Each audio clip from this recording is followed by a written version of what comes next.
Salut les amis et bienvenue sur SYD Engineering.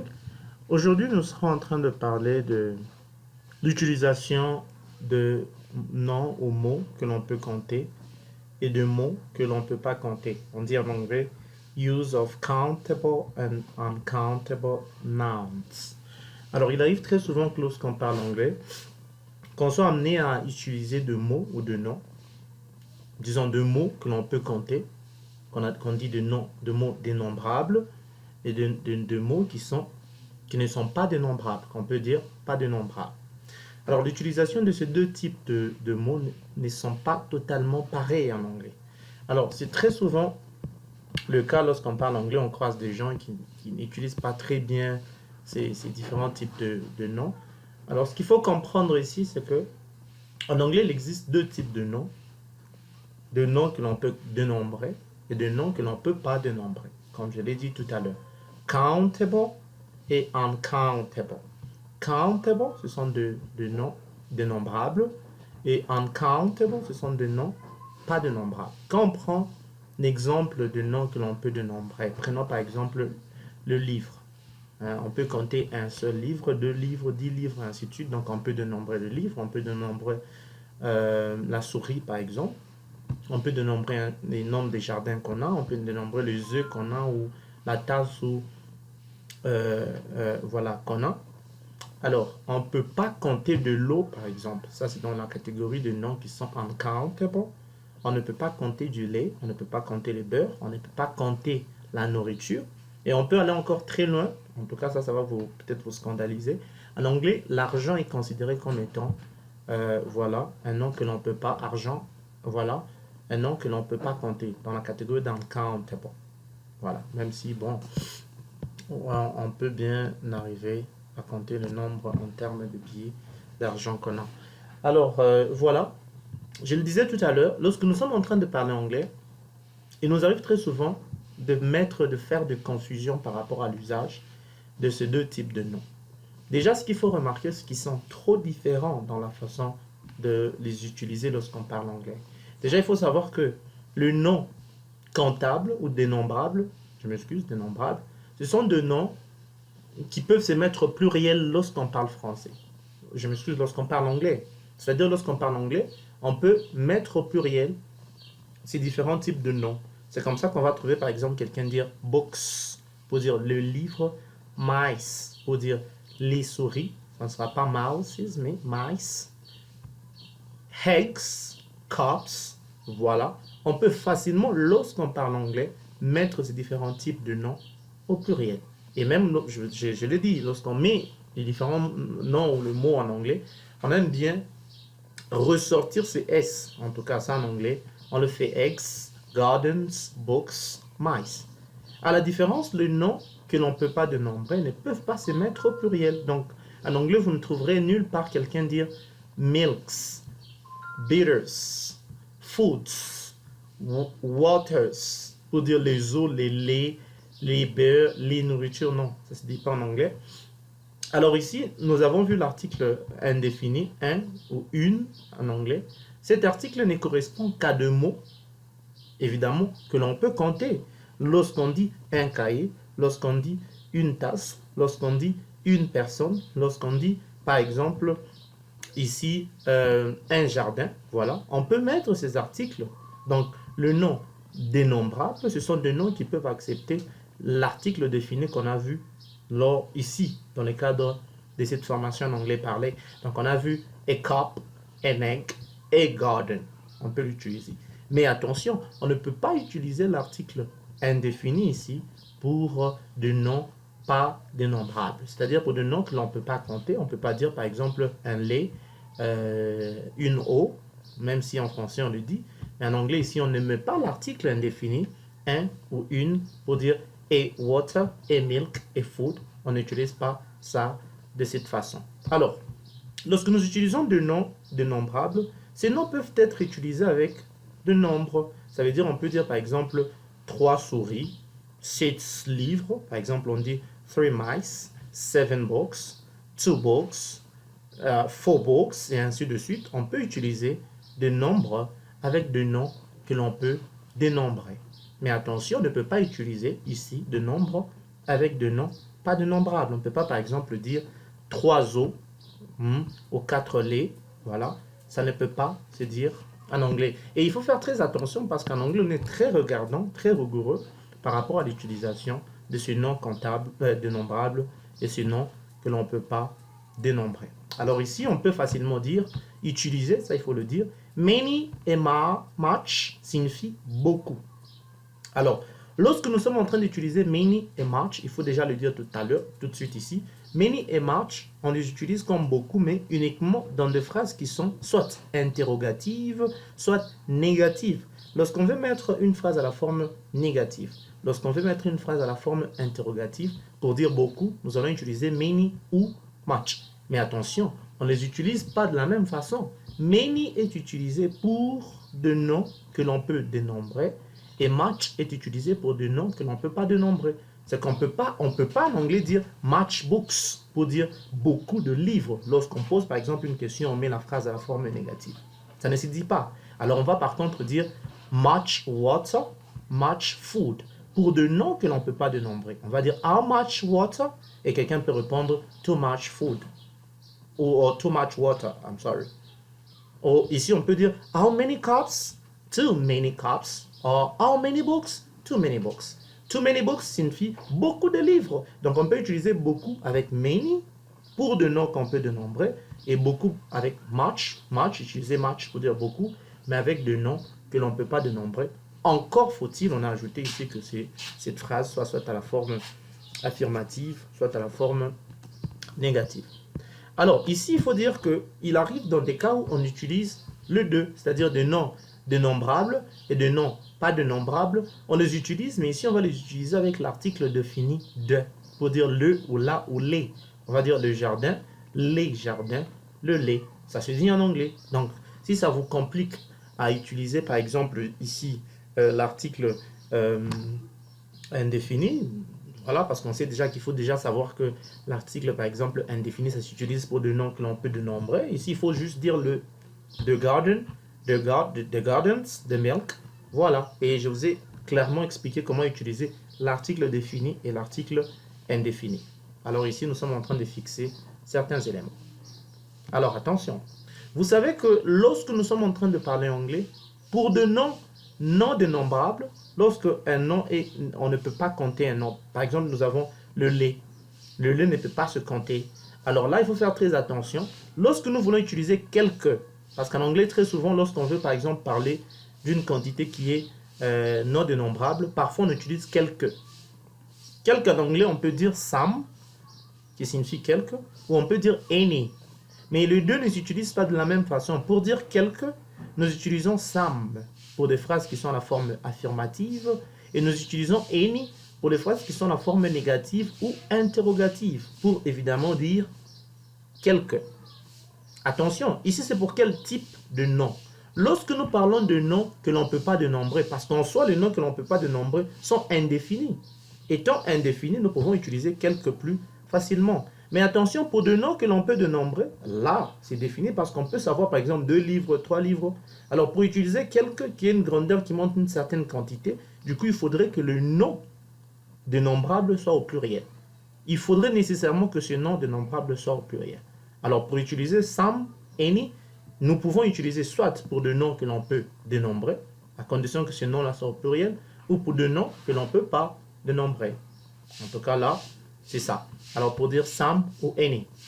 A lot of signifie beaucoup, comme many et much qu'on vient de voir tout à l'heure.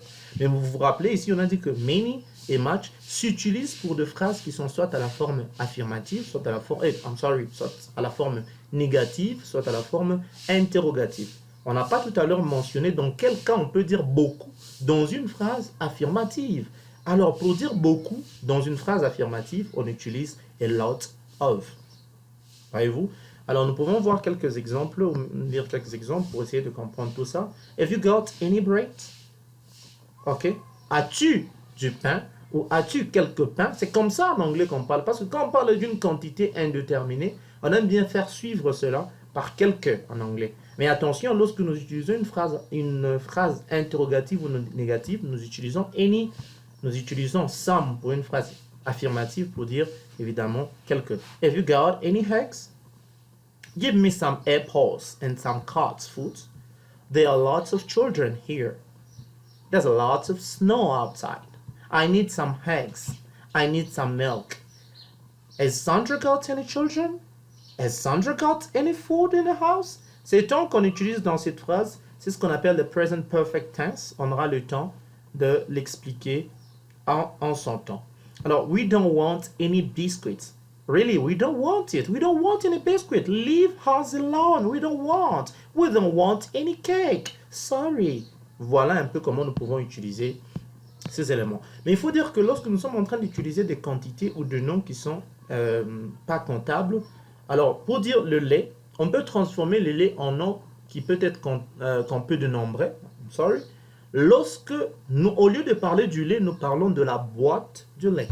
Au lieu de parler par exemple du sucre, nous parlons par exemple de tasses de sucre ou de pots de sucre. Voyez-vous, quand on dit a box of matches, la boîte des allumettes, alors là, ça devient la boîte. C'est pour ça qu'on a fait accompagner. En tout cas, il ne faut pas vous dire ici que non, on a dit les allumettes. Ben, quand même, les allumettes, on peut compter. On pouvait mettre ici du lait, a box of milk, si ça peut se dire comme ça. Alors là, je peux dire 3 or 4 boxes of milk, et ainsi de suite. Donc, on peut utiliser l'article ici indéfini avec milk, à condition qu'on utilise ici ce qu'on appelle le mot de quantité. Alors, quantity words, the quantity words, a box or a pint of milk can actually be used with the indefinite article here, A-R-N.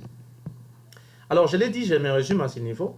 Lorsque nous voulons utiliser beaucoup en anglais, nous utilisons a lot of lorsque la phrase est à la forme affirmative.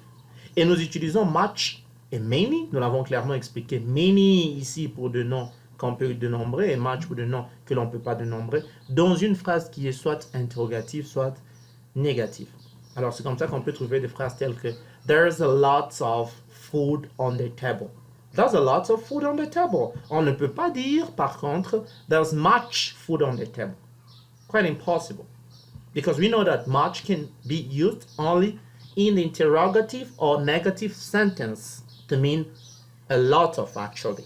So here we have there are lots of people in the meeting. Never say there are many people in the meeting. No, no, and no. Okay, because this one can be actually this is affirmative sentence. We only many and much on like speaker. Alors, there isn't much food on the table. There aren't many people in a meeting. Okay, this is what we can actually say. Negative, negative. Mais on dit ici how much, too much, how many, too many. En tout cas, ça, il faut le dire. How much, vous voyez, on veut poser la question. Too much, c'est lorsque, par exemple, on peut dire how much water did you drink? Too much. OK? How many people came to see you? Too many people came to see me. Voyez-vous? Là, c'est l'anglais vraiment parlé. Et je fais accompagner cela d'une conversation. Ellen is buying a few things in the corner shop. Hello, have you got any bread left? Yes. We've got white and brown sliced and unsliced. Give me a brown sliced leaf, please. Oh, and a box of matches and a bottle of milk. Anything else? Let's see. Some apples and some cat food. How many apples would you like? Half a dozen. And how much cat food? 2 tens will do, I think. How much does it come to? 6 Congolese francs. Pour dire 6 francs congolais, please. Okay, so it's given the money. Thanks a lot. Thank you. Bye. Bye. So here, nous avons bien suivi cette conversation. Nous avons utilisé ces différents mots qu'on vient de voir. I need some eggs. I need some milk. Okay. We don't want any biscuit, so we don't want any cake. Nous avons eu largement à parler de ça. Quelques exercices de plus, mais en tout cas, ça, je vous laisse. Parce qu'on dit ici, il y a 2 mots que l'on peut dénombrer et 2 mots que l'on ne peut pas dénombrer. À vous de choisir ici quel est le nom qu'on peut dénombrer, quel est le nom que l'on ne peut pas dénombrer. Candice has made shopping lists. Look at the items on it and write whether they are countable nouns or uncountable nouns. So you have to select countable nouns and uncountable nouns. Vous écrivez et puis vous essayez d'échanger avec nous. La même chose pour cet exercice. Bert also made a shopping list. Complete it by adding either an, a, or some before each item. Tu dois savoir quand utiliser a, quand utiliser an et quand utiliser some dans ces phrases ici. So, sorry for that. We have soap, we have tea bag, we have leaf of bread, rice, bag of carrots, butter, toothbrush, box of matches, kilometer of ice cream, coffee. Et ici, on continue. En tout cas, je m'excuse pour la qualité de cet exercice. Ici, we have eggs, newspaper, melon, orange choice, extra bottle of milk, pencil, pizzas, yogurt, some cream, and bottle of wine. Alors, vous devez sélectionner ici lesquels de ce mot utilisé pour ces différents noms qu'on a placés là. Conversation 22. Back at home, Simon asked Ellen how the shopping went. Did you get any milk? Yes, I got a pint. And did they have any bread left? Yes, they did. I got us a brown leaf. And what else did you get? I got some apples and 2 tins of cat food. Good. We were right out of cat food. And I got some matches. Right. Would you like a cup of tea? Oh, hell. I didn't get any tea back. And we're out of them, aren't we? Afraid so. I'll get some later. Alors, dans cette conversation, il y a quelques petits mots, expressions ici, comme par exemple, ici, cette façon de dire ici, OK, we are out of them, oh, hell.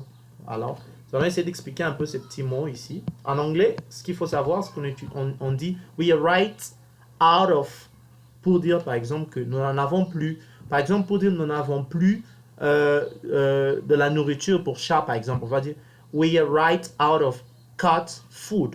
Nous n'avons plus, par exemple, je sais pas, de la nourriture. We are right out of food. Voyez-vous? So that means we haven't got any cat food left. Okay? The cat food is all gone, and so we are out of them means we haven't got any more of them left. So left in English means remaining. Restant ou reste. C'est qui reste. Par exemple, nous avons trois personnes qui sont restées, le reste pratiquement. How many have you got left? Okay. There are 3 biscuits left. Il y a 3 biscuits qui sont restés ou restants. There are nobody left in the building. Il n'y a personne qui est resté ici. So, on utilise encore ici oh hell. En anglais, on utilise très souvent oh hell.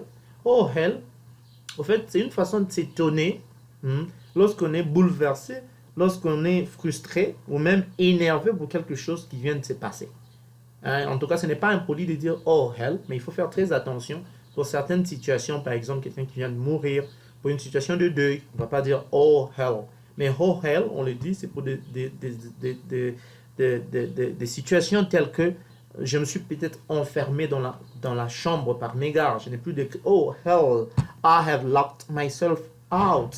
Oh hell, we have missed the bus. Oh hell, we are out of milk. Voyez-vous? Et en anglais, on dit afraid so ou I am afraid so pour dire j'ai bien peur de. Pour dire par exemple, quand quelqu'un te donne une mauvaise nouvelle et toi tu as bien peur que ça soit vrai, tu dis ah j'en ai bien peur, tu as raison. Pour dire malheureusement ce que tu as dit est vrai. Unfortunately, you are right. Or unfortunately, what you have said or what you say is correct. Ok? Alors c'est comme ça qu'on utilise certaines choses en anglais. Et ici, nous proposons un premier bonus. 5 manières de répondre à une bonne nouvelle. Lorsqu'on te donne une bonne nouvelle, tu peux simplement dire mes félicitations. Congratulations. Pour dire félicitations ou mes félicitations. Congratulations.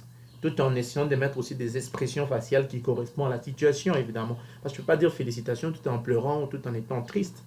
Alors, that's great. Okay? Pour dire aussi félicitations, c'est grand, c'est bien.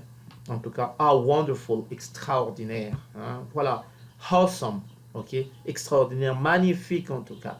I'm so happy for you. Je suis très content pour toi. Alors, c'est 5 manières de répondre lorsqu'on te donne une bonne nouvelle. Ok? Et ici, nous avons 5 manières encore de répondre lorsqu'on te donne une mauvaise nouvelle. Alors, quand c'est une nouvelle de deuil, par exemple, quelqu'un qui vient de mourir, someone has died. Ici, I'm sorry for your loss. Ça veut dire, je suis désolé pour ta perte. En d'autres termes, voilà, my condolences, mes condoléances, pour dire I'm so sorry for your loss. Ça, c'est exceptionnellement utilisé pour la situation de deuil. Mais ici, bon, poor you, c'est lorsque quelqu'un te raconte quelque chose qui n'est pas aussi... voilà, c'est une histoire qui est triste ou une mauvaise histoire, mais qui n'est pas aussi grave, voyez-vous. Là, on peut par exemple dire pauvre de toi. Par exemple, tu expliques une histoire amoureuse qui a mal... Enfin, ça peut être triste. Tu as fait une chute et les gens se sont moqués de toi, et puis tu vas dire poor you. Voilà. C'est pas vraiment terrible comme histoire. Oh no. Une manière de répondre aussi à une mauvaise nouvelle. That's terrible. C'est terrible. Ça, c'est pour une situation aussi grave. That's terrible. Sorry. Ok? C'est aussi une manière de répondre à de mauvaises nouvelles. Ou on peut dire I am so sorry to hear that. En tout cas, navré de l'entendre, navré de l'apprendre. So sorry to hear that. Poor you. I'm so sorry for your loss. That's terrible. Voilà. Et quelques manières que nous avons ici proposées pour répondre aux mauvaises nouvelles. Alors, nous allons ici finir cette partie où nous avons vu les parties du corps humain par enfin cet organe reproducteur chez l'homme. So we have here, I'm sorry, ejaculatory duct, ejaculatory duct, seminal vesicle.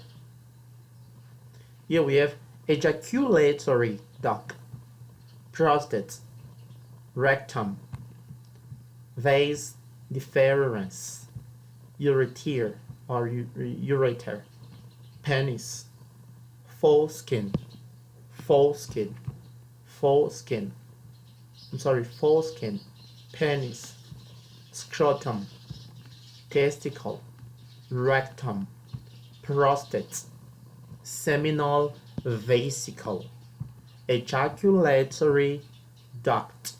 So here we have the reproductory organ, male. La contraception, en anglais on dit contraception, contraception. Cervical cup, diaphragm, condom, UD, LUD, pill, pill. Alors, les amis, merci beaucoup de nous avoir suivis. Aujourd'hui, nous avons vu comment, évidemment, utiliser le nom que l'on peut compter et le nom que l'on ne peut pas compter. Alors, très souvent en anglais, lorsque les gens sont en train de parler, il arrive très souvent qu'on remarque qu'il y a des grands problèmes par rapport à comment utiliser ces deux types de noms. Alors ici, posons-nous beaucoup de questions et essayez de voir comment est-ce que on peut utiliser désormais le nom que l'on peut dénombrer et le nom que l'on ne peut pas dénombrer. Bye bye.